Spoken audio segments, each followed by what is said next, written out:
to 3 years in jail, because the next prime minister and the next person and the person after that who took office also did the exact same thing and also is now on trial. This tells you a lot. It tells you that you cannot hope to combat corruption in the same way that Romania is trying to do it, which is by prosecution alone. You need other things. You need, for example, policies to prevent corruption.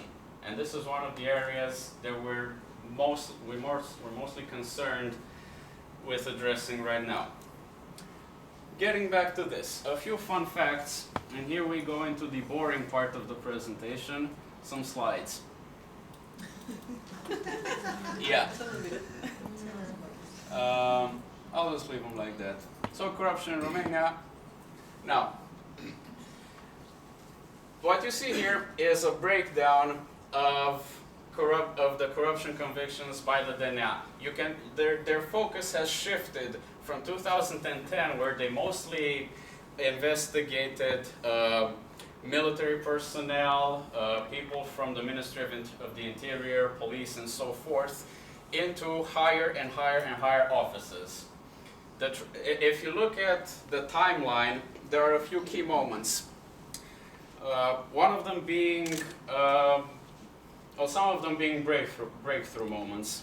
You had first the mayor of Vâlcea who was convicted, which led the way for prosecution in higher office, like the Senate. You had a senator who was convicted, which led the way for ministers, which led the way for prime minister, and now basically everyone is in that situation of being investigated. As you can see here, the people in high office represent more and more of total conviction, less of total convictions, but more in number, right? So, like I said, people in a position of power, police officers, generals, and so forth, represented 40% in 2010, 24% of convictions were companies. Both of these figures have declined in terms of percentage. You see, they went to 39, 37, now 27%, even though in total their numbers in absolute value have increased, which tells you a lot about how corruption prosecution worked. You increase the funding of such agencies, you become more and more reliant upon their activity, to the point that it's going to fail eventually. There's no doubt in my mind about this. If you just prosecute, eventually you're going to have a lot of people in prison, but without any substantial changes to the way the system functions, to the framework in which public office is exercised, you're not going to make any improvement whatsoever. Again, new people are just going to come up and they'll do the exact same thing. The length of sentence. Again, for companies and for high office. Now, you might think that because people are in high office, they get longer sentences, right? Not really.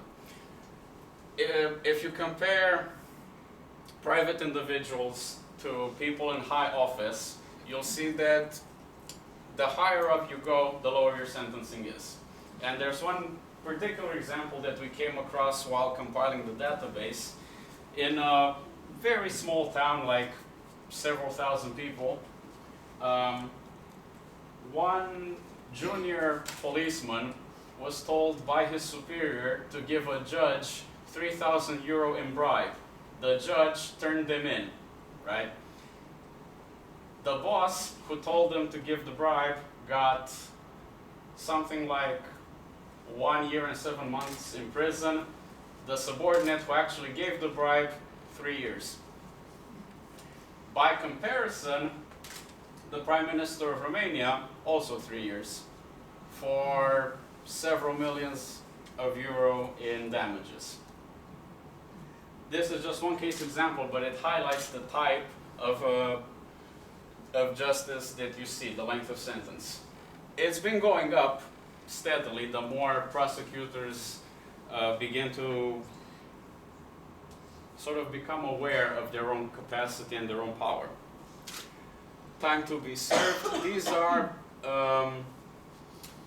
again, the length of sentences that you actually have to spend in jail. I won't linger on these too long. and these are suspended sentences.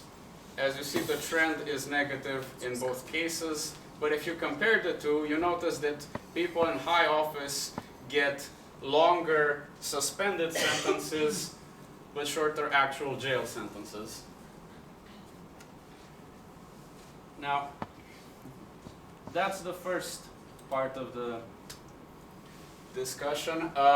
This map of corruption, which got a lot of attention when we launched it in April of last year, is part of the Clean Romania portal, right here, which is an initiative supported by the Romanian Academic Society.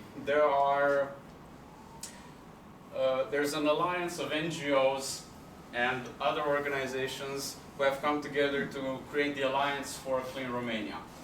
What we basically do is encourage citizen participation, watchdog activities, whistleblowing activities, and so forth.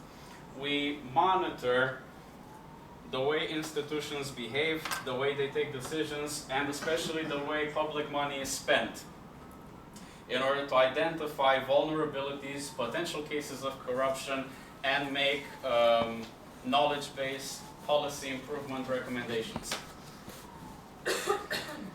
What you see here, there's also an English version. There aren't that many things on it, but if you're interested to find out more, you can. This is, for example, a recent case that you can read on. During the launch of our annual report, this is the Prime Minister, Dacian Cioloș, who generously attended our event.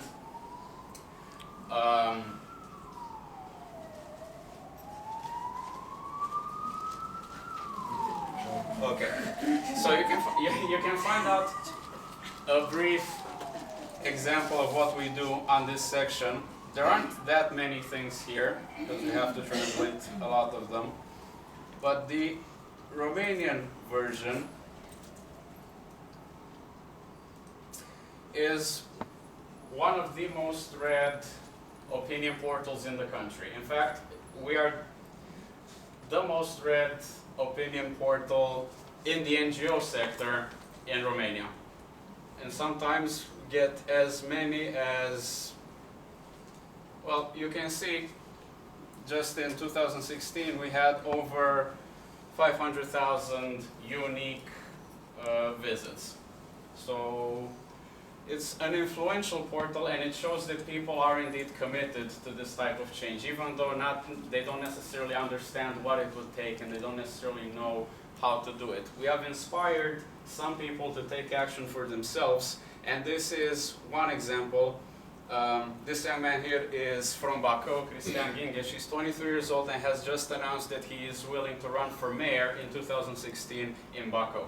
He's one of the people who cooperates with us, one of the most active watchdogs that we have, and a person who has initiated a similar type of structure in Bacău, a watchdog organization.